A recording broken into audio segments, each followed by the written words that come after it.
Contract वाली बहू। नरेश की माँ अपने बेटे से मिलने दिल्ली आ रही है। इस बात का पता चलते ही नरेश के दिल में हलचल मच जाती है। नरेश अपनी माँ के स्वागत की तैयारी में लग जाता है। साथ ही उसे डर भी सताने लगता है कि उसकी माँ कहीं अपनी पुरानी जिद पर फिर से बैठ ना जाए। हे भगवान, इस बार बचा लो, अगले साल पक्का माँ की जिद पूरी कर दूंगा। तभी दरवाजे की घंटी बजती है। नरेश दरवाजा खोलता है तो सामने अपने मकान मालिक को देखकर हैरान हो जाता है, क्योंकि उनके साथ एक सुंदर सी लड़की भी थी। नमस्ते अंकल, कुछ काम था, मुझे बुला लेते। आपने क्यों कष्ट किया? अरे नहीं, इसमें कष्ट कैसा, मैं तो बस तुम्हें रीना से मिलवाने आया था। आज से रीना तुम्हारे साथ इसी फ्लैट में रहेगी। अंकल, कोई लड़का फ्लैटमेट नहीं है? एक अनजान लड़की के साथ रहना मेरे लिए थोड़ा अजीब होगा। देखो नरेश, मैं तुम्हें पहले भी बता चुका हूँ कि इस फ्लैट में तुम्हें किसी ना किसी के साथ एडजस्ट करना ही होगा, या फिर तुम अकेले पूरे फ्लैट का किराया दे दो, मैं किसी को नहीं रखूंगा। नरेश अपने मकान मालिक की बात सुन के रीना के साथ रहने के लिए तैयार हो जाता है, पर अंदर ही अंदर उसे ये बात खाने लगती है कि वो अपनी माँ को क्या जवाब देगा जब उसकी माँ रीना के बारे में उसे पूछेगी। दिन बीतने लगते हैं। नरेश और रीना अच्छे दोस्त भी बन जाते हैं, पर अभी भी नरेश अपनी प्रॉब्लम का सलूशन नहीं ढूंढ पाता। एक दिन नरेश बहुत परेशान सा बैठा होता है। तभी रीना उसे पूछती है, क्या हुआ नरेश, तुम काफी परेशान लग रहे हो, सब ठीक तो है ना? हाँ, सब ठीक है, बस एक छोटी सी प्रॉब्लम है। वो एक्चुअली 2 दिन बाद मेरी माँ मुझसे मिलने आ रही है। अरे, तो इसमें प्रॉब्लम क्या है? ये तो खुशी की बात है। हाँ रीना, बट मेरी माँ एक जिद लेकर बैठ गई है कि मैं शादी कर लूँ, पर मैं अभी इस चीज़ के लिए तैयार नहीं हूँ। ऊपर से जब वो तुम्हें देखेगी तो 100 सवाल करेगी, क्या जवाब दूंगा? अरे, इसमें कोई टेंशन वाली बात नहीं है। मेरे पास ना इस प्रॉब्लम का सलूशन है, जिससे ना तुम्हें शादी करनी पड़ेगी और ना ही तुम्हारी माँ मेरे बारे में कुछ पूछेंगी। रीना की बात सुनकर नरेश सोच में डूब जाता है। वो सोचता है कि रीना खुले ख्यालों वाली लड़की है, कहीं माँ को सच बता ना दे। नरेश को सोच में डूबा देखकर रीना कहती है, अरे क्या हुआ, किस सोच में पड़ गए? डोंट वरी, जैसा तुम सोच रहे हो ना वैसे कुछ भी नहीं है। मेरे पास एक प्लान है। मैं कुछ समझ नहीं पा रहा हूँ, कैसा प्लान? मैं समझाती हूँ। हम ना एक कॉन्ट्रैक्ट मैरिज कर लेते हैं। फिलहाल मेरे पास जॉब नहीं है, तो तुम इस रूम का किराया दे देना जब तक तुम्हारी माँ यहाँ रहेंगी, सिर्फ तब तक। और तुम अपनी माँ से कह देना कि मैं तुम्हारी पत्नी हूँ, इससे वो मेरे यहाँ रहने पर कोई सवाल भी नहीं करेंगी। बात तुम्हारी ठीक है, पर माँ से झूठ बोलना, ना पापा, मैं ये रिस्क नहीं ले सकता। कोई और आइडिया दो ना तुम। देखो, मंजूर हो तो बोलो, वरना सच बता दो, मुझे कोई प्रॉब्लम नहीं है। रीना की बात सुनकर नरेश सोच में डूब जाता है। बहुत सोचने के बाद जब उसे कोई रास्ता नहीं मिलता, तो वो रीना के बताए हुए रास्ते पर चलने के लिए तैयार हो जाता है। वो रीना से बात करता है और अपनी माँ की पसंद और नापसंद के बारे में बताता है। रीना भी नरेश की सभी बातों को ध्यान से सुनती है, ताकि कहीं उससे कोई गलती ना हो जाए। आखिर वो दिन भी आ जाता है जब नरेश की माँ उससे मिलने दिल्ली आ जाती है। नरेश अपनी माँ को फ्लैट पर लेकर जाता है। जैसे ही नरेश की माँ फ्लैट के अंदर जाती है, रीना उसके पैर छू लेती है। ये देखकर नरेश की माँ थोड़ी घबरा जाती है और नरेश से पूछती है, अरे बेटा नरेश, ये कौन है?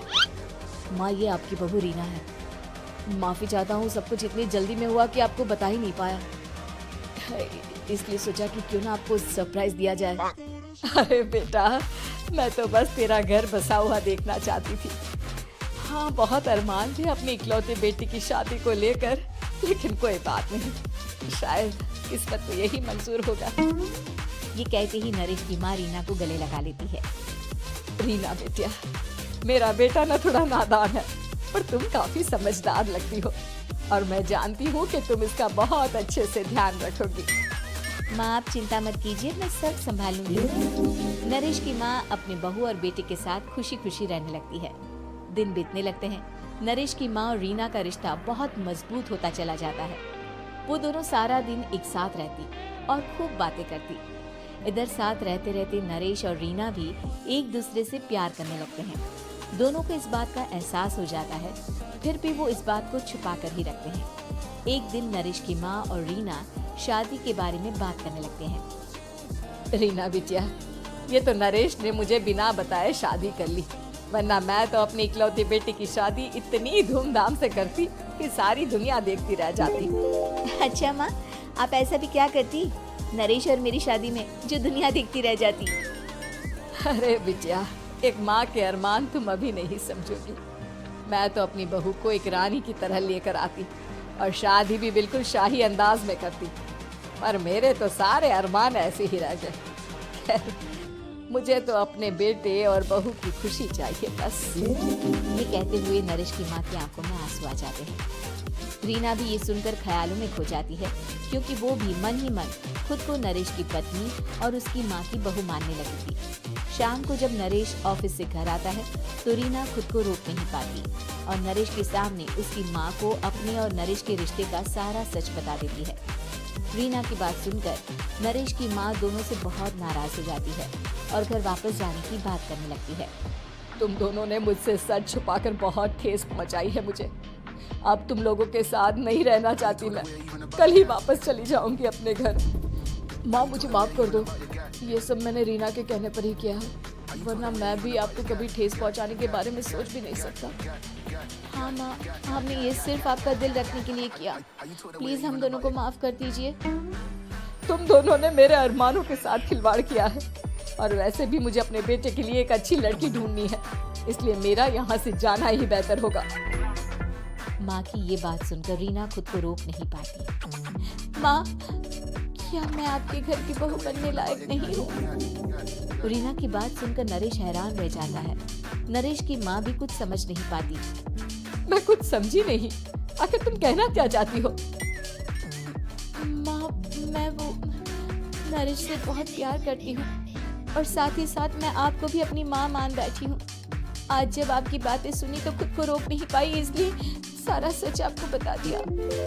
रीना की बात सुनकर नरेश की माँ की आंखों में आंसू आ जाते हैं और वो अपने बेटे नरेश और रीना को गले लगा लेती है। मेरे घर की बहू तो सिर्फ रीना बिटिया ही बनेगी। मैं आज ही तुम दोनों की शादी की तारीख निकलवा दूंगी, बस एक बार तुम्हारे घर वाले मान जाए। उसी दिन रीना के माता पिता भी उनके फ्लैट पर आ जाते हैं। दोनों परिवार आपस में बैठकर बातें करते हैं और शादी के लिए राजी हो जाते हैं।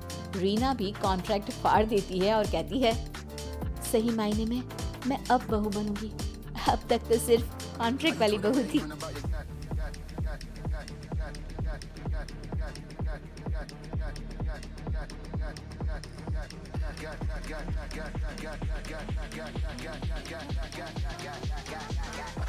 How you talk that way even about your